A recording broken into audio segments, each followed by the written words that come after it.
ಟಾರ್ಗೆಟ್ಗೆ ಮತ್ತೊಮ್ಮೆ ಸ್ವಾಗತ. ಹರೀಶ್ ಅವರೇ, ಕೇವಲ ನಿಮ್ಮೊಬ್ಬರ ಹೆಸರು ಮಾತ್ರ ಬಂದಿಲ್ಲ. ಇದರಲ್ಲಿ ಅನೇಕ ಪ್ರಮುಖರ ಹೆಸರು ಬಂದಿದೆ. ಸಿ.ಎಂ. ಇಬ್ರಾಹಿಂ ಹೆಸರು ಬಂದಿದೆ, ರೋಷನ್ ಬೇಗ್ ಹೆಸರು ಬಂದಿದೆ, ಹ್ಯಾರಿಸ್ ಹೆಸರು ಬಂದಿದೆ, ಎಲ್ಲ ಪ್ರಮುಖರ ಹೆಸರುಗಳು ಕೂಡ ಬಂದಿದೆ. ನಿಮ್ಮೆಲ್ಲರ ಹೆಸರನ್ನು ಒಟ್ಟಿಗೆ ಒಂದು ವರದಿಯಲ್ಲಿ ತಂದು ಇಡಬೇಕು ಅನ್ನೋ ಅಂಥ ದುರುದ್ದೇಶ ಏನಿದೆ? ಹಮೀದ್ ಅವರೇ, ಆಗಲೇ ನಾನು ಹೇಳಿದೆ, ಇದು ಖಂಡಿತವಾಗಿ ಪೊಲಿಟಿಕಲಿ ಮೋಟಿವೇಟೆಡ್. ಹಾಗಾದರೆ ವಕ್ಫ್ನ ಸಾವಿರಾರು ಕೋಟಿಯ ಆಸ್ತಿಯನ್ನು ಲೂಟಿ ಹೊಡೆದಿಲ್ವ? ಹಾಗಾದರೆ ವಕ್ಫ್ನ ಸಾವಿರಾರು ಕೋಟಿ ಲಕ್ಷ ಕೋಟಿ ಇದು ಲೂಟಿಯಲ್ಲೂ ಸ್ಕ್ಯಾಮ್ ಅಲ್ವೇ ಅಲ್ಲ. ಇದು ಈ ಸ್ಕ್ಯಾಮ್ ಅಂತ ಹೇಳಿದ್ರೆ ಏನು? ಇದು ಸ್ಕ್ಯಾಮ್ ಅಲ್ಲ, ಇದು ಲೂಟಿ ಹೊಡೆದಿಲ್ಲ ಯಾರೂ. ಈಗ ಸಪೋಸ್ ಓಕೆ, ನೀವು ವಿನ್ಸನ್ ಮ್ಯಾನರ್, ಇವತ್ತು ವಿನ್ಸನ್ ಮ್ಯಾನರ್ನ ಲೀಸಿಗೆ ಒಂದು ಹೋಟೆಲ್ ಕಟ್ಟಲಿಕ್ಕೆ ಕೊಟ್ಟಿದ್ದಾರೆ. ಯಾವಾಗ ಕೊಟ್ಟಿದ್ದಾರೆ? ಇದು 30 ವರ್ಷ ಹಿಂದೆ ಕೊಟ್ಟಿದ್ದಾರೆ. ಆವತ್ತು ಒಂದು ವ್ಯಾಲ್ಯೂಯೇಷನ್ ಮೇಲೆ ಒಂದು ರೆಂಟ್ ಫಿಕ್ಸ್ ಮಾಡಿ ಕೊಟ್ಟಿದ್ದಾರೆ. ಇವತ್ತು ನಮ್ಮವರು ಜಾಸ್ತಿ ರೆಂಟ್ ಬೇಕು ಅಂತ ನಾವು ಫೈಟ್ ಮಾಡ್ತಾಯಿದ್ದೀವಿ. ಇಟ್ಸ್ ಓಕೆ, ಅಲ್ಲಿ ಕೊಟ್ಟಿರೋದ್ರಿಂದ ಇವತ್ತು ವಿನ್ಸನ್ ಮ್ಯಾನರ್ ಅನ್ನೋ ಒಂದು 7 ಸ್ಟಾರ್ ಹೋಟೆಲಲ್ಲಿ ಬಂದಿದೆ, ನಮ್ಮ ಆಸ್ತಿಗೆ ವ್ಯಾಲ್ಯೂ ಆಗಿದೆ. ಈಗ ನಿಮ್ಮ ರಿಪೋರ್ಟಲ್ಲಿ ಇವರು ಆ ಪ್ರಾಪರ್ಟಿ ಕೊಟ್ಟಿದ್ದು ತಪ್ಪು, ಅದಕ್ಕೆ ಇಷ್ಟು ಬೆಲೆ ಇದೆ ಅಂತ ಹೇಳಿದ್ರೆ ಅದು ಸರಿಯಾ? ಕೊಡಲಿಲ್ಲ ಅಂದರೆ ಈ ಬೆಲೆನೇ ಇರ್ತಾ ಇರಲಿಲ್ಲ ಆ ಪ್ರಾಪರ್ಟಿಗೆ. ಇವತ್ತು ನಾವು ಜಾಸ್ತಿ ಬಾಡಿಗೆ ಕೇಳ್ತಾ ಇದ್ದೀವಿ, ಹೌದು ಕೊಡಲಿ ಜಾಸ್ತಿ ಬಾಡಿಗೆ, ಬಟ್ ಅದನ್ನು ತಪ್ಪು ಅಂತ ಹೇಳೋದು ಹೇಗೆ? ರೆಹಮಾನ್ ಖಾನ್ ಹೆಸರು ಹಾಕ್ತಾರೆ, ಅದು ಅವ್ರು ಕೊಟ್ಟಿದ್ದು ಅಂತ. ಅವರು ಇವತ್ತು ಕೊಟ್ಟಿರೋದ್ರಿಂದ, ಬಹುಶಃ ಅವರು ಆವತ್ತು ಮೆಂಬರ್ ಇದ್ದಿರ್ಬೋದು, ರೆಕಮೆಂಡ್ ಮಾಡಿರ್ಬೋದು, ಕೊಟ್ಟಿರೋದ್ರಿಂದ ಇವತ್ತು ಅಲ್ಲಿ ಅಂಥ ಒಂದು ಪ್ರಾಪರ್ಟಿ ಬಂತು.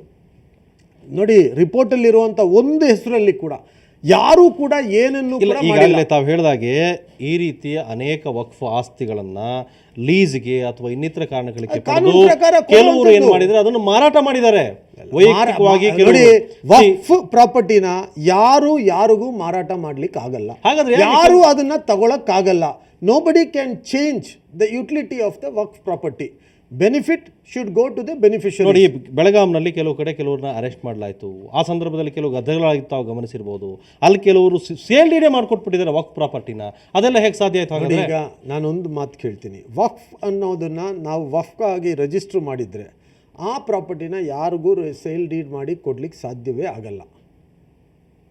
100% ವಕ್ಫ್ ಇರೋದು, it will be registered property on Waqf name, cannot be changed.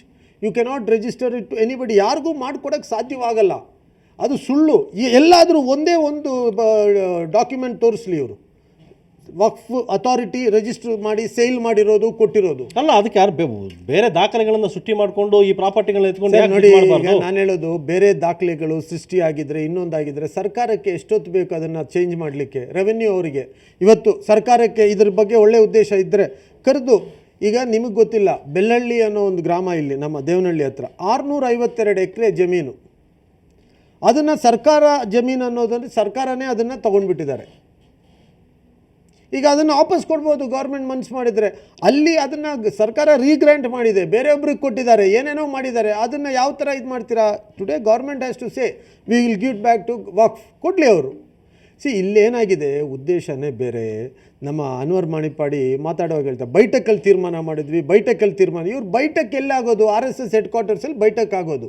ಅಲ್ಲಿ ಕೂತ್ಕೊಂಡು ಇವರೆಲ್ಲ ತೀರ್ಮಾನ ಮಾಡಿದ್ದಾರೆ, ಮುಸ್ಲಿಂ ಲೀಡರ್ಸ್ನೆಲ್ಲ ಡ್ಯಾಮೇಜ್ ಮಾಡಬೇಕು ಅಂತ. ಜಾಫರ್ ಶರೀಫು, ಸಿ.ಎಂ. ಇಬ್ರಾಹಿಮು, ರೋಷನ್ ಬೇಗು, ಕಮರುಲ್ ಇಸ್ಲಾಮು, ಯಾರನ್ನು ಬಿಟ್ಟಿದ್ದಾರೆ? ರೆಹಮಾನ್ ಖಾನು ಒಬ್ಬರನ್ನೂ ಬಿಟ್ಟಿಲ್ಲ. ಜೊತೆಗೆ ಮಲ್ಲಿಕಾರ್ಜುನ್ ಖರ್ಗೆ ಅವ್ರನ್ನ ಸೇರಿಸ್ತಾರೆ, ಧರ್ಮ್ ಸಿಂಗನ್ನು ಸೇರಿಸ್ತಾರೆ, ಎಲ್ಲರೂ ಸೇರಿಸಿದ್ದಾರೆ ಇವರು. ಓಕೆ, ವಕ್ಫ್ ಪ್ರಾಪರ್ಟಿ ಈ ಲೀಡರ್ಸ್ದು ಇವ್ರು ಏನು ಹೆಸರು ಹೇಳ್ತಾರಲ್ಲ, ಬರೀ ಪೊಲಿಟಿಕಲ್ ಲೀಡರ್ಸನ್ನೇ ಹೈಲೈಟ್ ಮಾಡಬೇಕು, ಅವ್ರನ್ನ ಡ್ಯಾಮೇಜ್ ಮಾಡಬೇಕು ಅನ್ನೋ ಒಂದೇ ಒಂದು ಉದ್ದೇಶದಿಂದ ಅದನ್ನು ತಂದಿದ್ದಾರೆ ಇವರು. ಗೌರ್ಮೆಂಟ್ ಅಕ್ವೈರ್ ಮಾಡಿದೆ, ಅದನ್ನ ಯಾಕೆ ರಿಪೋರ್ಟಲ್ಲಿ ಇವ್ರು ತೋರಿಸಲ್ಲ? ಅದನ್ನ ಯಾಕೆ ಅವ್ರು ಹೇಳಲ್ಲ?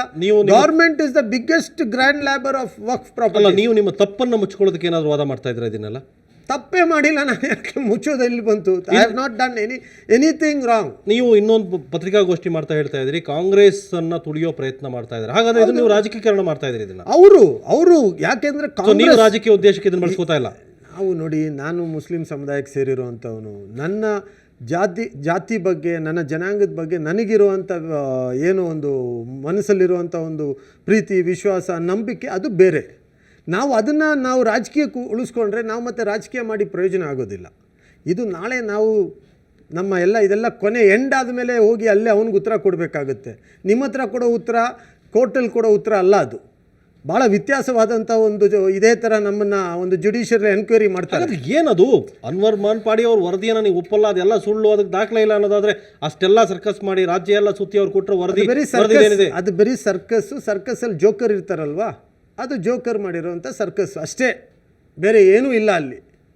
ಈ ಸರ್ಕಾರ ಅವ್ರಿಗೊಂದು ಕಾಳಜಿ ಕೂಡ ಅವ್ರಿಗೊಂದು ಕೆಲಸ ಸರ್ಕಾರ ಕೊಟ್ಟಿರೋ ಕೆಲಸ ಅವ್ರು ಮಾಡಿಲ್ಲ. ಅವ್ರಿಗೆ ಈ ಕೆಲಸ ಸರ್ಕಾರ ಕೊಟ್ಟಿಲ್ಲ ಹಮೀದ್ ಅವರೇ. ಸರ್ಕಾರ ಅವರಿಗೆ ಕಮಿಷನನ್ನು ಚೇರ್ಮನ್ ಆಗಿ ಸ್ಥಾನವನ್ನು ಕೊಟ್ಟಿದ್ದಾರೆ. ಅವರು ಆ ಕೆಲಸ ಮಾಡಲಿ. His duty was wherever there is anything happening, Waqf ಇರ್ಬೋದು, ಇನ್ನೊಂದಿರ್ಬೋದು, he should recommend to the concern authority for an investigation or he should recommend the government. ಇದೇನೂ ಮಾಡಿದೆ ರಿಪೋರ್ಟನ್ನು ನಾನು ಕಮಿಷನ್ನು ನಾನು ರಿಪೋರ್ಟ್ ಕೊಡ್ತೀನಿ ಅಂತ ಹೇಳಿದರೆ ಹೇಗಾಗುತ್ತೆ? ಓಕೆ, ನಿಮ್ಮ ಮೇಲೆ ಒಂದು ಅಲಿಗೇಷನ್ ಇದೆಪ್ಪ.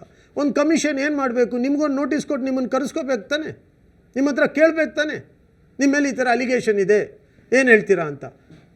ಯಾರನ್ನು ಏನೂ ಕೇಳದೆ ಅವರಷ್ಟಕ್ಕೆ ಕೂತ್ಕೊಂಡ್ಬಿಟ್ಟು ಒಂದು ರಿಪೋರ್ಟ್ ಮಾಡಿ ಇಷ್ಟು ಜನ ಮಾಡಿದ್ದಾರೆ, 2 ಲಕ್ಷ 2G ಸ್ಕ್ಯಾಮ್ಗಿಂತ ದೊಡ್ಡ ಸ್ಕ್ಯಾಮು ಅಂತೇಳಿ ಎಲ್ಲ ಮಾಡಿದರೆ ತಪ್ಪಲ್ವ? ಅದು ಜನರನ್ನ ಫೂಲ್ ಮಾಡುವಂಥ ಕೆಲಸ ಅಲ್ವಾ ನೀವು ಮಾಡ್ತಾ ಇರೋದು?